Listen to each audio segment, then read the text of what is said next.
Hello people, and welcome to Crypto Exposed. Okay guys, I've got a post here from Hedera and I thought I'd go through this because it's very relevant here. So we've got here, in his 2026 predictions, Eric Pacini, CEO at Hashgraph, argues that blockchain infrastructure will become boring. Not irrelevant, but essential.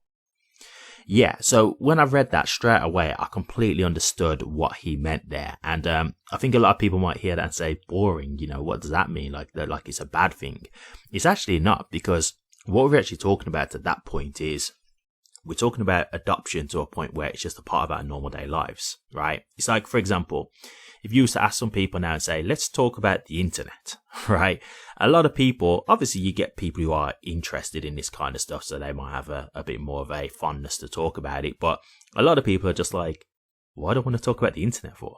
You know what I mean? All they want to know is that it works. All they want to know is that, if they want to go and watch YouTube, that they can go and watch YouTube. If they want to go and listen to some music without having to buy, the actual physical copy or anything like that, they just want to be able to listen to it.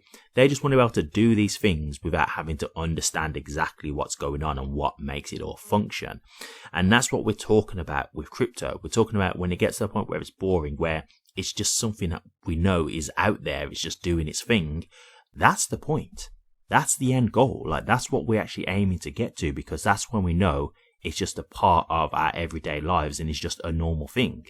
Because, as I've said before, when you talk about mass adoption, what you've got to understand is mass adoption is just when people are using these things and they don't even understand it, right? Like, a lot of us who are here so early, we've been here for a while now, we're the ones who've gone out of our way to really understand it. And I think for that reason, we'll be the ones who benefit from it the most, because we do understand it, right? So we know how to, for example, do a transfer. We know how to do cold storage. We know what a wallet address looks like. We understand that if we get that wallet address wrong, you lose that crypto. You've got to make sure that it's accurate. We know how to protect ourselves, that kind of thing.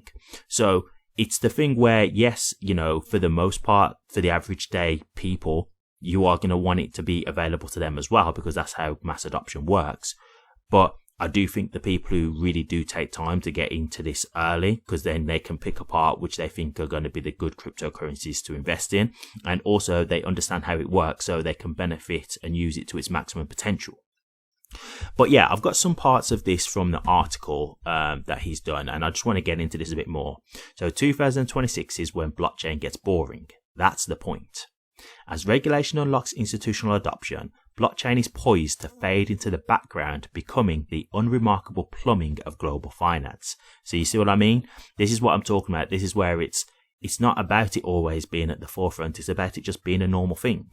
And again, my best, example I can give you for that is the internet. When the internet first came out, it was this amazing thing that everybody had this intrigue over. At times there was uncertainty as to whether it was going to be something that has a long-term future or if it was just a fad. But look at it now. The whole world is running online. Like if the internet was to just go down for a few days now, the amount of things that would just turn into turmoil, and just people in general, right? Imagine they can't access their Facebook or their Instagram. For some people, that would be like the end of the world for them. Do you know what I mean?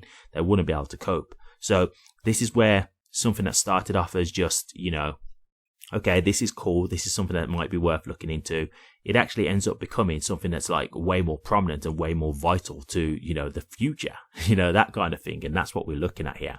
So I've got just some parts from this article that I'm just going to touch on. So the speculation era is ending. 2026 will be the year crypto infrastructure fully overtakes crypto speculation. The signs are already evident.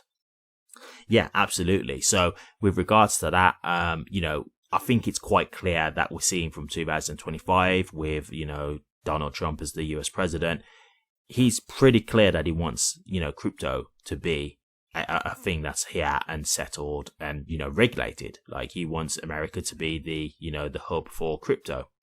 He wants it to be the capital for crypto adoption. And in all fairness, I will say, whether we like some of the other things that's happened, he has pushed for that. He's trying to get the Clarity Act passed. He got the stablecoin bill passed. So he has been moving forward towards that. He wants a Bitcoin strategic reserve along with a crypto asset reserve as well. So he's definitely been trying to move crypto in a positive direction. That much cannot be denied. So yes, I do think we're at that point now where, I think last year pretty much clearly, told that story that if there was ever any doubt of where crypto's going long term, well, those doubts can now be over because we've seen where it's going. We can see that they're looking to basically make crypto, compliant and regulated. We can see that crypto is going to be here for the long term. Now, obviously, as I say, it doesn't mean all cryptos, right? It could be that meme coins are going to get completely destroyed when the crypto regulations come out. But it just means that the cryptos that are here that actually have a purpose, that are here that can do things, well, they should be fine, right? And I believe HBAR is one of those cryptos. I believe HBAR can serve a lot of purposes to a lot of industries and revolutionize them. So I really do think when we talk about these cryptos that have a long-term future, for me personally, I think that's evident that HBAR is going to be one of those cryptos. That's just my perspective. So yeah, you can clearly see, like, this is going in that direction. Like, we can see that crypto is here to stay at this point. The speculation of, is it a fad? Is it not? I think those days are done. I think it's pretty evident. And obviously that just shows you we are getting to that point now of getting to that mainstream adoption. It is coming. Okay, just another point. Regulation was the unlock. Institutions do not adopt technology because it is innovative. They adopt it when compliance risk disappears, which is a large part of the change in 2025. Yeah, absolutely. So this is the thing, a lot of people might be wondering, like, why haven't we got the huge adoption at this point? What is it we're really waiting for? It's most certainly regulations. It is. And a good example to show you that is the SEC versus Ripple lawsuit. Because, you've got here Ripple, a company that's trying to build on crypto technology, was trying to do things by the book, but the SEC come and just sued them anyway, completely tried to decimate the crypto. And so you got to think, if you're a company who was potentially looking at working with Ripple and XRP, like, you'll be like, whoa. Like, that's scary. That could have been a huge problem for us because we may have got caught up in that and got fined as well. So, of course, these regulations, even if they look at this technology and think it's the best thing since sliced bread, it doesn't matter, because if they're looking at this and thinking, well, we just don't know what's going to happen, and we're seeing a lot of cryptos, falling to these lawsuits because there's no real clarity on what we need to do, and so it's unsure if we're going to get sued too, they're not going to risk it. They're not going to risk their business. They're not going to put that on the line to invest in the technology, no matter how good it is. And I think the thing is as well, also, you got to understand, these companies have got patience. Like, at the end of the day, things are how they are at the moment. So they can afford to keep things as they are for now and just wait. And then once the regulations are here, they can start to look at it and say, okay, great, we can start to move on this technology now. Because put it this way, I do believe that once we do have regulations, you will have a swarm of institutions and companies that will be looking to use this technology. I really do believe that, truthfully. I think, this is that point where we're just waiting for the dam to break, and I really do think the regulations coming through, I really do think that will play a big part in it. Now, does that mean that we start getting huge price action overnight? I don't know. I wouldn't say that it is just going to be an overnight thing, but that's when things can start moving, right? Because institutions start actually using the cryptos, it's getting adopted. So that's where over time, you can start to see the impact, whether it is overnight or whether it is over time. I would think it'd probably be more over time, to be honest with you, because, it doesn't really just normally happen instantly like that. But whatever the case, I just think long term, it will have the positive impact, because at that point, we know all the institutions are going to be coming in and getting involved. So overall, I really do agree with this, to be honest with you. I think it's a great point. Like, people thinking, might see the whole thing about the boring, might take it a certain way, but that's where we want it to be, right? That's where we want it to be. Like, if you think of other things that you look at where you may not fully understand it, but it's something that you depend on, like a car, for example, right? So if you was someone who just drives a car and it was to break down, many of us wouldn't know how to fix it. We don't know how it works. We don't know what every part of the car is that makes it function, but we need it, right? If we want to go from one place to another, we get in the car and we need to drive the car.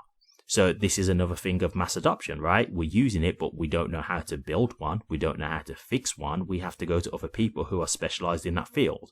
And that's where we kind of are within this in crypto. we're kind of like the people who are more specialized because we've really come to understand what it is and understand how this all works. And then you're going to have the other people who, they'll be the ones who will want to get involved, but they don't understand how to use it properly. But they want to get involved because they're like, hey, this is a great investment. This is money that I could put in that I could maybe get a better return than putting it in other traditional methods, that kind of thing. So I do want to get involved. I just don't know how to. And that's where they might go to, for example, like an ETF, that kind of thing. So this is what we're talking about with mass adoption. It's allowing it for the everyday user to be able to use it, but they don't have to understand fully how to use it to be involved in it, right? That's what we're talking about. I thought this was very good in terms of the overall, the overall thought process of what he's saying. And he's saying that 2026 will be the defining year for crypto. Look, I hope he's right. I hope he's right, because I thought 2025 was going to be that. And to be honest with you, I do have to still say that a lot of things happen in 2025. I still think, despite the price action, if we just talk about like what was done in 2025, it was incredible. Like the ETFs were getting passed, was getting to find out that regulations was coming through. They was trying to get regulations done. We know that there was going to be a crypto asset reserve, a Bitcoin strategic reserve, all these things. Like it was basically showing you that crypto is here to stay. Like 2025 to me was the definitive year to say crypto is not going anywhere. Well, the right cryptos, obviously, you get what I mean. But it was basically letting you know that yes, crypto is here to stay. Like crypto is not a fad. It's not going away. People are going to utilize this. These technologies are useful. It's here to stay. So this could be that, piggybacking off of that year, we get clarity. We get that regulation come through. And this could be it. This could be the powder keg. So I'm definitely interested to see how this goes. But I thought there was some real great points here made by Eric, so I thought I'd share them with you. But yeah, this is definitely what we're looking for. We want crypto to become boring. When it becomes boring, we know we're on the right track. We know that means it's being adopted heavily. So that's the aim. Thank you very much for watching this. Please remember to like, comment, and subscribe. And hit that bell. Take care.